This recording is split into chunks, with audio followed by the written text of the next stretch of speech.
This new AI YouTube tool is potentially the most game-changing thing that YouTube has seen in a long time, and it is going to completely transform how YouTubers approach retention, planning their videos, how they're structured, how they're formatted, and making the barrier to entry a lot lower for creators to be able to hold their viewers for a lot longer. But first of all is their centerpiece tool, the video review tool. So essentially all you have to do is paste any YouTube link.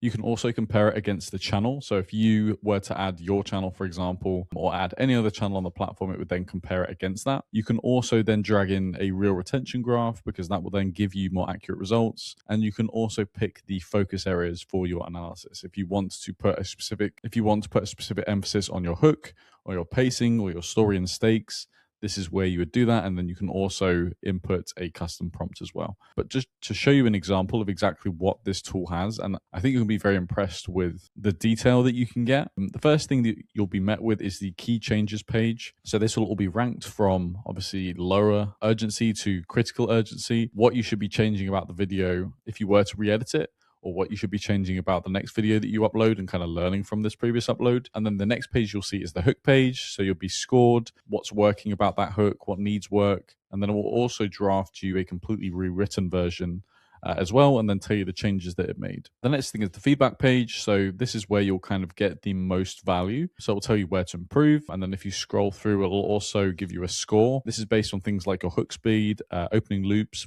pacing, structure. You'll also get some deep dive tools in the form of niche benchmarks that will compare you to other similar channels. It will map out any repetition. Obviously, this one doesn't have any. That's why it's got such a high rating. It will also show you an open loop tracker. So it will basically track where the video is kind of hooking people in.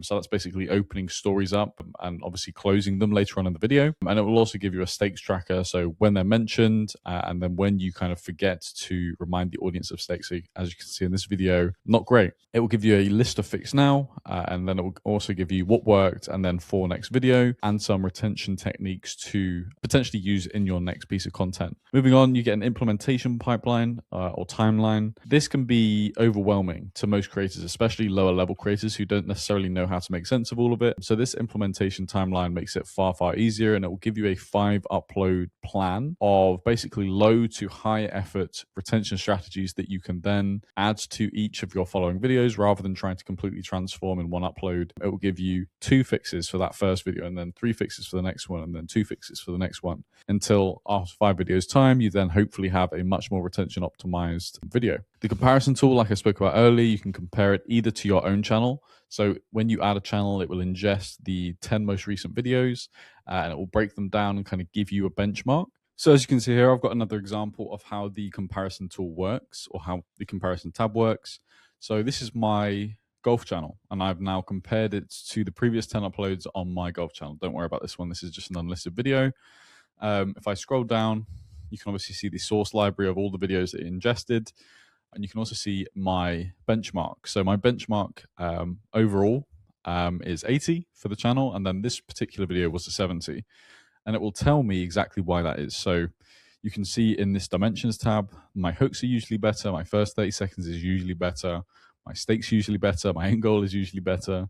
My open loops in this recent video was good. And my progression system was at the same level, same with my predicted ABD. Scroll down a little bit further and you can obviously see a better breakdown of where I stand in this video compared to others. Obviously green means I win, red means I lose, and then gray means that we're on the same level. It will then also give me feedback on each of those dimensions. So the first 30 seconds, what I usually do, and then what this video has, and then how to fix it. And it has that same kind of breakdown for stakes, time constraints, end goal, story beat density, hooks, progression system, and predicted ABD. If I go into these other tabs as well, I can see improvements.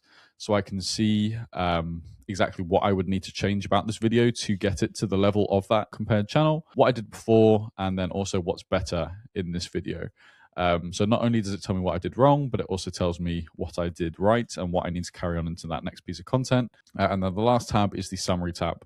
So it'll give me 10 keynotes and it will tell me the highest impact changes that I can make, the biggest improvements that I made, and then a final summary at the bottom.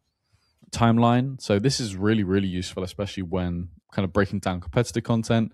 As you can see, it maps out all of the retention strategies and all of the story beats from the video. So you've got 11 more here. So you've got the hook, the payoff, climax, open loops, stakes, closing loops, foreshadowing, callbacks, and other story beats as well. So you can see a climax here, difficulty framing, and it will tell you exactly how they implemented that throughout the video. The next thing you'll be met with is the data tool or the data tab. So it will give you your predicted AVD, hook score, vulnerability, pacing variation. And obviously here you can see the predicted retention curve as well. It'll also give you a breakdown of content classification from progressive versus non-progressive. Progressive being moving forwards or working towards the end goal, and then non-progressive being things like context or explaining. It will give you a score breakdown. It will tell you what your video is made up of in terms of the story beats. So you can see 10 open loops, 9 hooks and payoffs, 3 tension, 2 progress, etc.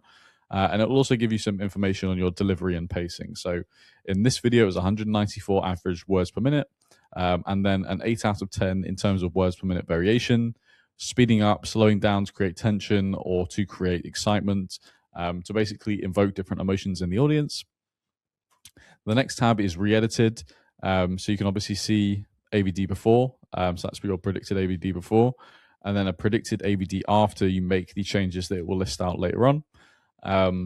As you can see in this case, it suggested to cut 2 minutes of runtime, but you then gain 33 seconds of retention. And then obviously you can see the predicted retention before versus after. You can see the dotted line is the before, and then the blue line is the after.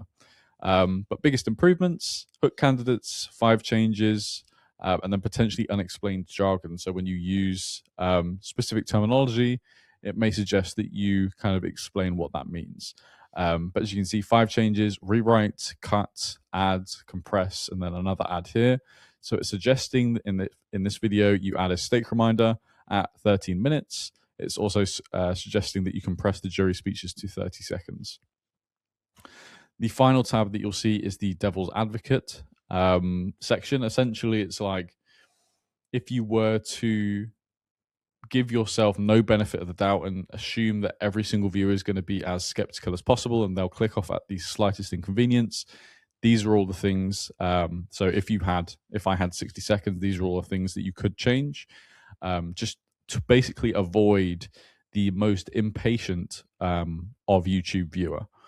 And then finally, you have the transcript. So if you wanted to scroll through this, you can see the entire transcript of the video, and you can obviously align that up with the story beats as well. So hook from 0 to 7 seconds, and then content start, the first payoff within 17 seconds, progress, etc.